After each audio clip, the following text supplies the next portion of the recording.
everybody, welcome to my kitchen. A sourdough starter may sound scary, but it's actually really easy and a lot of fun. A sourdough starter is simply flour and water that ferments over time. And in this video, I'm going to give you the best recipe as well as some tips to help you succeed. But before we jump into the recipe, let me show you a few things that you need to know so you can really understand what's happening. These are the important things that you need to remember when creating a sourdough starter.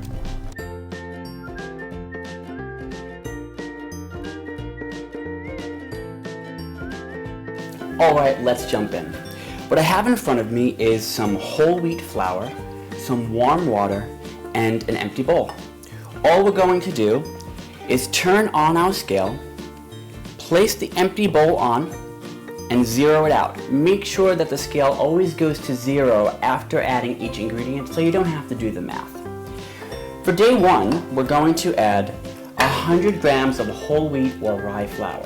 You can use all-purpose, but this has a lot of nutrients, so it'll really get the yeast going. So 100 grams of whole wheat or rye flour and 150 grams of water. Warm water, not hot, not cold. All we're going to do is mix this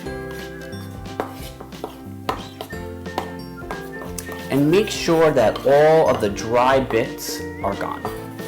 You don't want to leave any dry flour. Now, we're going to take a towel and loosely cover it. And we'll leave this on the countertop for 24 hours. Tomorrow, we'll take a portion of this into a new bowl, fresh flour and water, and repeat this for 7 days. At the end of 7 days, we will have a powerful yeast that can raise bread and taste really good. I'll see you tomorrow, and I'll show you what to do next. Welcome back to day 2 on your starter journey. Now today, we're going to use all-purpose flour and whole wheat or rye flour. We have our warm water ready, and we also want to put this into a glass bowl or a jar, something with height so you can see the activity levels from this day on. Now, when you look at your starter today, you're not going to notice much activity. It's just going to be a soupy, gloppy mess, but that will change over time. So essentially, we're going to take a bit of the starter into our glass bowl, fresh flour, fresh water, stir it, leave it on the countertop for another 24 hours. Let me show you what that looks like. We're going to turn the scale on, place our bowl, and zero it out. We're going to take 70 grams of our starter, and then we're going to take 50 grams of both the all-purpose and the whole wheat. Zero out your scale so you don't have to do math. All-purpose flour. And now we're going to do 115 grams of warm water. And always make sure that your water is not too hot and not too cold.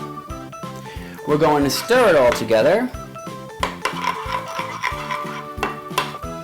And you might feel a consistency change at this point, and that's because we are changing the flour and water ratios every day. Okay, that's done. So once again, we're going to cover it with our towel, and we're going to leave this on the countertop for 24 hours. And because you don't have to see me doing this over and over again, I'm going to put the feeding schedule on the screen, and you can follow it. But keep in mind, we've already done day 1 and 2. So I will see you at day 7.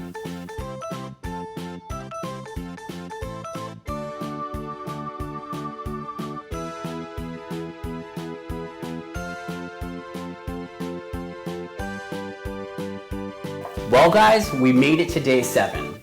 And by now you should have a very active, very bubbly starter. And you may be asking yourself, what happens now? Well, if you're ready to bake, click on over to my sourdough bread recipe and I'll show you how to make a very crusty, very tasty sourdough bread. If you're not ready to bake yet, you can actually put this in the refrigerator and leave it for up to a week. You only have to feed it once a week at the day 7 amounts. And the longer you hold on to this, the better it will taste over time. So, I hope this was easy for you, I hope it was fun, and I hope you enjoy your sourdough bread for years to come. Thanks for watching.